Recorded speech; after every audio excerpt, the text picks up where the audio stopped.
Assalamualaikum warahmatullahi wabarakatuh.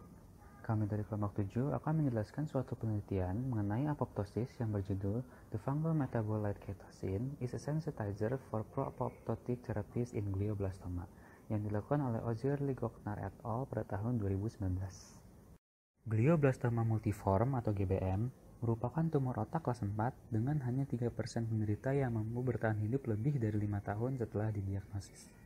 Salah satu penanganan penyakit ini adalah dengan menginduksi kematian sel kanker melalui jalur apoptosis, yaitu kematian sel terprogram yang dapat diinduksi melalui jalur ekstrinsik dengan pro-apoptotic ligand, seperti tumor necrosis factor related apoptosis inducing ligand atau disingkat dengan TRIL.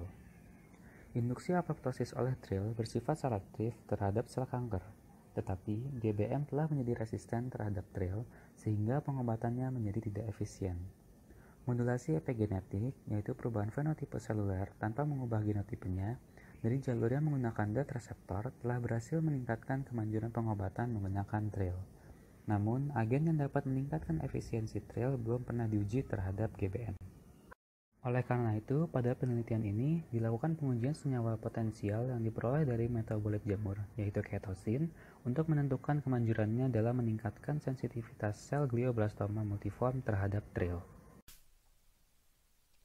Pada slide selanjutnya akan dijelaskan mengenai material dan metode yang digunakan pada penelitian ini. Metode pertama yaitu kultur sel. Kultur sel dilakukan pada sel U87MG TR sebagai trial turunan resisten dari U87MG TR. Sel dikultur pada DMEM medium dengan ditambahkan 10% fetal bovine serum dan 1% pen atau strep dalam inkubator yang diinkubasi pada suhu 37 derajat Celcius dan 5% kadar karbon dioksida.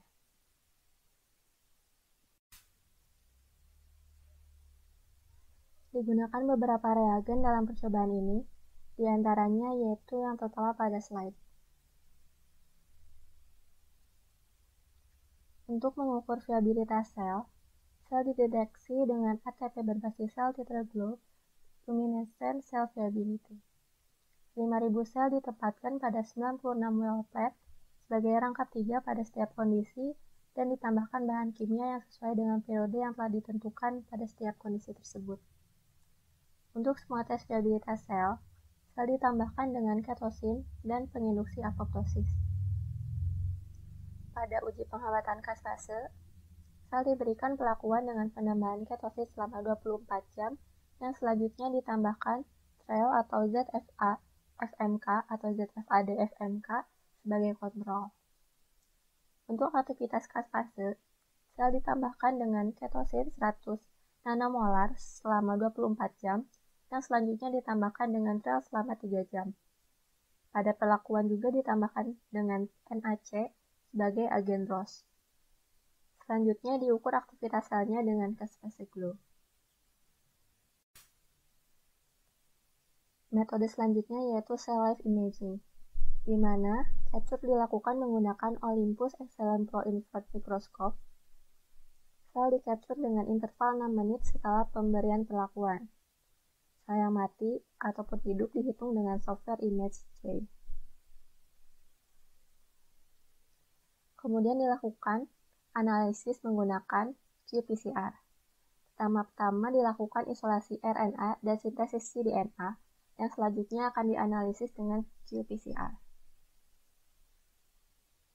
Metode selanjutnya yaitu Western blotting, diawali dengan sel diperlakukan dengan pemberian ketosin selama 24 jam, kemudian diikuti dengan pemberian TRIL selama 3 jam.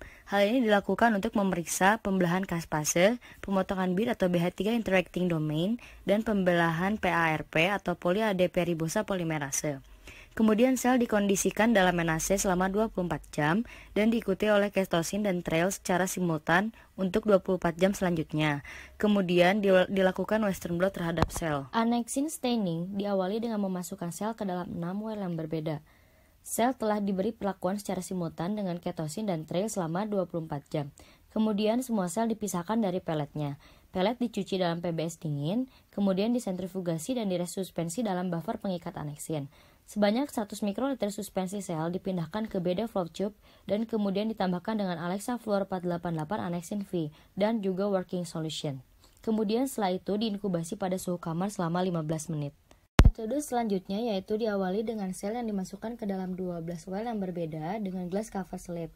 Kemudian diberi perlakuan ketosin dan trail selama 24 jam. Setelah dicuci dengan PBS, sel-sel difiksasi dengan larutan fiksasi pada suhu 4 derajat Celcius selama 1 jam. Setelah dilakukan pembilasan sebanyak 3 kali dengan PBS, larutan blocking ditambahkan. Kemudian cover slip dibilas dengan PBS sebanyak 3 kali dan kemudian diinkubasi dalam larutan permeabilisasi. Setelah pengeringan, ditambahkan campuran reaksi tunnel sebanyak 50 mikroliter di atas setiap cover slips, kemudian sampel diinkubasi selama 60 menit. Metode Yopro staining diawali dengan memasukkan sel ke dalam 12 well yang berbeda, kemudian diberi perlakuan simultan ketosin dan trail selama 6 jam.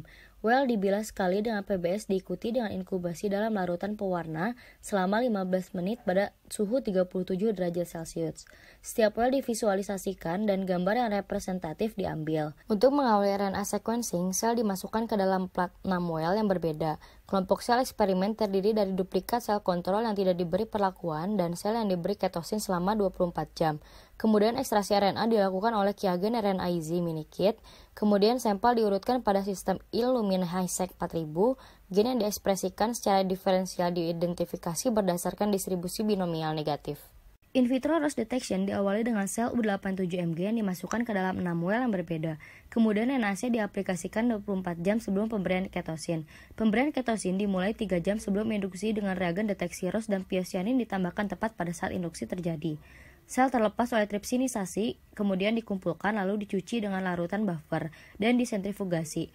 Sampel disimpan di es dan dianalisis dengan flow cytometry.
Metode berikutnya adalah H2AX staining, di mana sel U87Mg dibudidaya pada cover slip. Setelah itu, setelah diberikan perlakuan, dicuci dengan PBS sebanyak 3 kali dan difiksasi menggunakan metanol dingin. Kemudian dilakukan inkubasi pada antibodi primer selama 2 jam dan antibodi sekunder selama 1 jam. Kemudian untuk cloning ada 3 hal yang akan diperbanyak, yaitu gRNA, shRNA, dan tetramer vektor. gRNA akan diperbanyak dengan cara delegasi terhadap vektor, lalu diperbanyak dengan cara dipertumbuhkan dan diseleksi. shRNA akan diperbanyak dengan cara PCR, sedangkan tetramer vektor akan diperbanyak dengan cara gateway cloning. Setelah itu, viral packaging dan transduction pada hari ke-0 sel akan ditanam, kemudian akan diberikan viral plasmid DNA secara transfeksi dengan Fusion HD. Pada hari pertama medium akan diganti dan setelah 48 atau 72 jam sel akan diambil. Setelah diambil, sel akan ditanam dan diberikan virus mengandung protein sulfat dan setelah 16 jam medium diganti dan akan dipilih selnya menggunakan promisin. Kemudian untuk patient survey analysis pada intinya akan diambil data sequence pada suatu database yaitu TCGA, lalu akan diambil beberapa data dan data tersebut akan dianalisis dengan cara Kaplan-Meier. Dan ada 2 set analisis, yang ini gene set analysis dan single gene analysis. terakhir yakni eksperimen in vivo, Fluke dan MCR expressing stable U87MG cell dihasilkan menggunakan transduksi viral, lalu diimitasi tumor, baik itu secara subkutan maupun intrakranial, dan perkembangan tumornya akan diamati menggunakan non-invasive bioluminescent imaging. Testrel atau kaitosin akan diinjeksi secara intraperitoneal seminggu 2 kali, dan setelah 2 minggu menciptakan dibunuh dan dikuantifikasi progres tumornya menggunakan software GradPad. Pembahasan mengenai hasil penelitian dipaparkan dalam slide berikut. Untuk mengidentifikasi senyawa yang dapat meningkatkan sensitivitas sel GBM terhadap TRAIL, dilakukan chemical screening untuk sel U87MG terhadap beberapa senyawa. Screening dilakukan dengan mengombinasikan senyawa dengan TRAIL menggunakan uji viabilitas sel. Senyawa yang potensial adalah yang mampu mengurangi viabilitas sel menjadi 42,1%. Selain itu, senyawa juga tidak memberikan efek toksik. Senyawa yang dipilih untuk dilakukan penelitian lebih lanjut adalah ketosin yang memiliki aktivitas sitostatik, yaitu menghambat pertumbuhan sel. Uji viabilitas dilakukan untuk menguji potensi dari ketosin. Hasil menunjukkan bahwa kombinasi ketosin dengan TRAIL meningkatkan sensitivitas sel U87MG bahkan pada dosis rendah. Dengan menggunakan perangkat lunak kompusin, berdasarkan model Chow-Talalay dilakukan perhitungan nilai indeks kombinasi atau CI dari ketosin dengan TRAIL. Pada efek level atau FA lebih dari 0,5, diperoleh nilai CI yang lebih rendah dari 1. Hal tersebut menunjukkan bahwa terdapat sinergi yang kuat antara ketosin dengan TRAIL. Untuk visualisasi jenis kematian sel, dilakukan live cell imaging dari sel GBM. Ketosin dan TRAIL secara individual tidak berpotensi dalam menginduksi kematian sel. Tetapi ketika dikombinasikan, induksi kematian sel meningkat signifikan. Kematian sel yang teramati adalah terbentuk tonjolan pada membran sel atau blabbing, penyusutan ukuran sel, dan terbentuk badan apoptosis yang merupakan karakteristik dari kematian sel secara apoptosis. Untuk menunjukkan bahwa kematian sel melibatkan apoptosis, dilakukan penelitian terhadap aktivitas enzim caspase yang berperan dalam kematian sel terprogram. Jika ketosin dan TRAIL diberikan secara terpisah, maka hanya akan sedikit meningkatkan aktivitas caspase, tetapi jika dikombinasikan akan meningkatkan secara drastis. Melalui metode Western blot, teramati juga peningkatan pemotongan caspase inisiator dan caspase efektor. Selain itu, aktivasi signifikan dari protein BEAT yang merupakan protein proapoptotik juga terdeteksi. Untuk mengamati karakteristik apoptosis, dilakukan uji tunnel yang mendeteksi DNA terfragmentasi yang terbentuk selama apoptosis dan menunjukkan sel positif tunnel signifikan lebih melimpah pada sel GBM dengan pemberian kombinasi ketosin TRAIL. Uji fluorescence juga menunjukkan peningkatan persentase sel yang mengalami apoptosis. Hal ini didukung dengan analisis flow cytometry yang mana terbukti adanya peningkatan sel yang mengalami apoptosis. Untuk validasi lebih lanjut, diamati efek inhibitor ZFAD-FMK terhadap aktivitas caspase. Inhibitor tersebut teramati menghambat efek dari ketosin dan mengurangi kematian sel. Kemudian dilakukan penghapusan protein mediator apoptosis menggunakan CRISPR-Cas9 dari sel U87MG. Penghapusan komponen utama secara individual seperti DR5 dan caspase 8 cukup untuk memperbaiki kematian sel yang diinduksi oleh ketosin TRAIL, tetapi tidak dengan penghapusan antara caspase 3 atau 7 saja. Namun ketika kedua caspase efektor tersebut dihilangkan, terjadi respon perbaikan dari sel GBM. Hal yang serupa juga terjadi dengan pengurangan kadar protein BEAT. Secara keseluruhan, data menunjukkan bahwa TRAIL yang diinduksi oleh ketosin melibatkan aktivasi dari serangkaian mekanisme apoptosis utama dari sel GBM. Apoptosis intrinsik pada akhirnya mengarah pada pengurangan integritas mitokondria, di mana pelepasan sitokrom C diatur ekspresi dan aktivitasnya oleh antiprotein BCL2 dan BCL-XL. Untuk menganalisis apakah benar bahwa ketosin bekerja sama dengan BCL2 atau BCL-XL, maka dilakukan uji. Seperti yang telah dijelaskan sebelumnya, ketosin bekerja sama dengan BCL2 atau BCL-XL, maka selanjutnya dianalisis apakah manipulasi genetik BCL2 dan BCL-XL dapat mengubah sensitivitas TRAIL yang dimediasi ketosin dalam sel GBM. Hasil menunjukkan bahwa yang memengaruhi signifikan ekspresi gen yaitu BCL-XL yang ditinjau pada gambar. Selanjutnya, hasil menunjukkan bahwa ekspresi BCL2 atau BCL-XL membuat sel U87Mg lebih tahan terhadap apoptosis. Hasil menunjukkan bahwa BCL2 atau BCLSL memainkan peran penting dalam sensitasi TREL yang dimediasi ketosin dalam sel GBM yang menekankan peran aktif mitokondria dalam proses sensitisasi. Sebaliknya, dengan kehilangan fungsi ekspresi BCLXL oleh vektor shRNA akan lebih tinggi apoptosisnya. Hal ini juga dapat mengurangi resistansi terhadap TREL. Dalam sel U87Mg, ketosin secara positif memodulasi ekspresi gen proapoptosis seperti PUMA, NOXA, dan lainnya. Kemudian dilakukan RNA sequencing untuk menganalisis perubahan yang dimediasi ketosin di seluruh transkriptom.